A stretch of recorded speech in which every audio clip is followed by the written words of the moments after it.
Hello, my name is Edgar Cornell, and today I'm going to go over my thesis presentation based on the Roman legacy.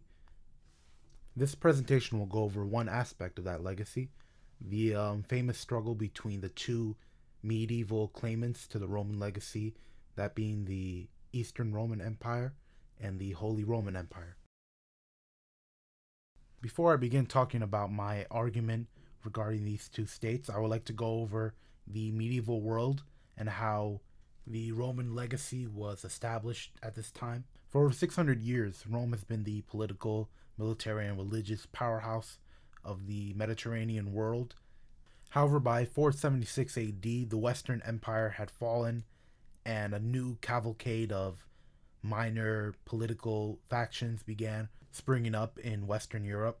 During this time of uncertainty, many of these tribal leaders would have to figure out how to legitimize their rule, and a good way of doing that was to embody the idea of Rome, promoting Roman values, and in particular starting a working relationship with the papacy in Rome. So we could see that during the early medieval world, many of these ideas of Rome were beginning to emerge, of how it should be viewed in the West and how it would be used to legitimize the state apparatus of many of these new kingdoms. While this was going on in the West, the eastern realms of the Roman Empire never really fell apart, and the eastern Mediterranean would still be under Roman control for about 1,000 more years under the Eastern Roman Empire, or it would be later known as the Byzantine Empire. As soon as the West fell, the papacy in Rome began to assert itself as the dominant power of Western Europe, and it would begin to clash with the Eastern Church over who dominated who and who had the spiritual authority over the empire. By 395, the eastern and western parts of the empire had more or less split into two political dominions that, although supportive of each other, never really reunified in any meaningful sense. In the 6th century, the Eastern Empire would be pretty successful in taking back Western lands that had been lost for a few decades at this point. As Rome converted to Christianity, it began to have this idea that it was destined to be the one true empire ruled by the one emperor and given sovereignty by God, and this idea had never really died out in the East. Back in the West, the papacy never really wanted to be under the dominion of the East, and so after being supported by the Frankish king in what is today modern France, they would famously crown Charlemagne as the first Holy Roman Emperor, and to them the first emperor in the West for a few centuries at this point. The Pope in Rome and the new Holy Roman Empire would have far better relationships than it did with the East, as the religious practices in the West were beginning to separate themselves from the East. In return for the Pope giving them the title of Holy Roman Emperor, the papacy was granted a dominion in central Italy that had previously been under Byzantine authority. The Western Emperor and the Pope really wanted to remove the legacy of Rome from the East and bring it to the West, where they believed Roman traditions were still correctly performed. So right off the bat, these two empires were in constant conflict with each other over the Roman legacy.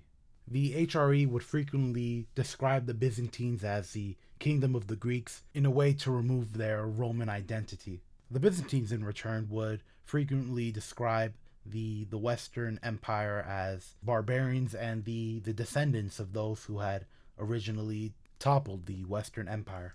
However, over these centuries, there were attempts to reconcile these medieval Roman inheritors. However, none were successful in creating a long-term treaty. One such failed attempt was the mission to Constantinople in 968 under the ambassador Liutprand of Cremona.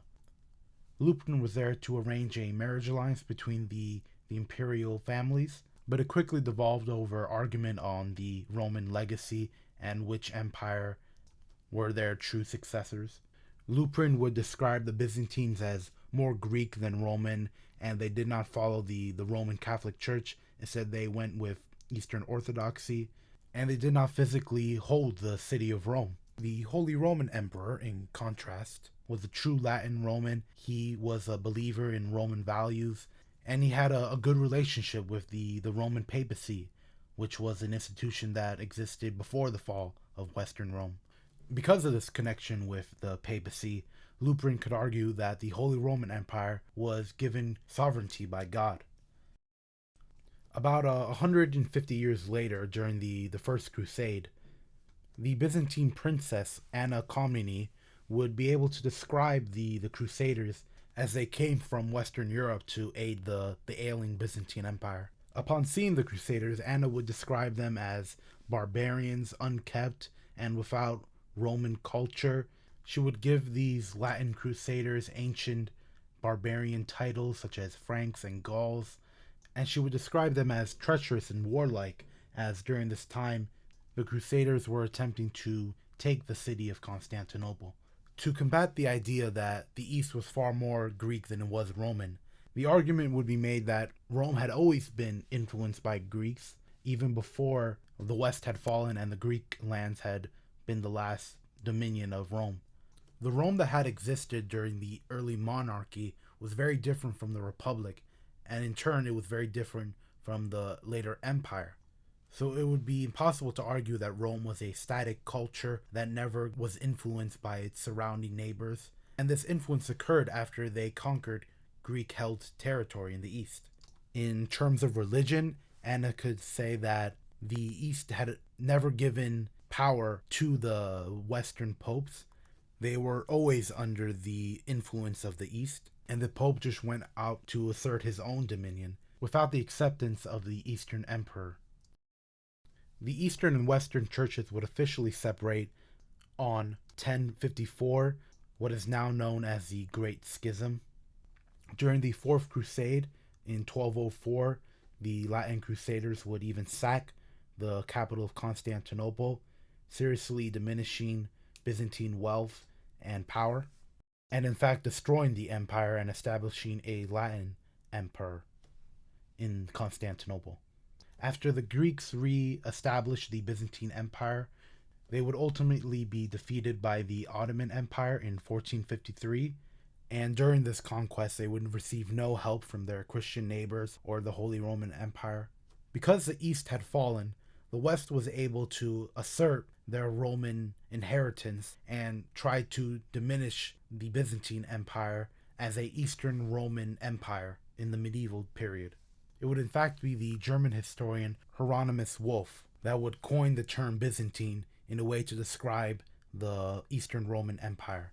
Byzantium is the original name of the city of Constantinople before it became the capital of the East. The fall of Constantinople would actually help bring ancient Greek texts to Western Europe, starting the next phase of the Renaissance. These Greek and Roman texts would help re-emerge ancient ideas of philosophy and medicine into the cities and universities of the age. However, because of this re-emergence of ancient Rome and Greece, there would be a movement to devalue the medieval world, which would include the Byzantine Empire, this idea of the Middle Ages as a dark period in terms of education and enlightenment. However, it cannot go unnoticed that the ideas of Rome that we have today largely come about during this period of Byzantine decline. The sources shown here were the ones that I used for this particular presentation. If anyone has a question about this presentation and some of the ideas that were floating around here, I'd be happy to answer them. I wasn't able to go over the minute details of this period, and of course my thesis goes over many different aspects of Roman legacy, so if you'd like to know more about them, just let me know. I would also like to thank my track director, Dr. O'Donnell, for helping me out throughout these semesters. Thank you, Doctor, and thank you to everyone who's listening.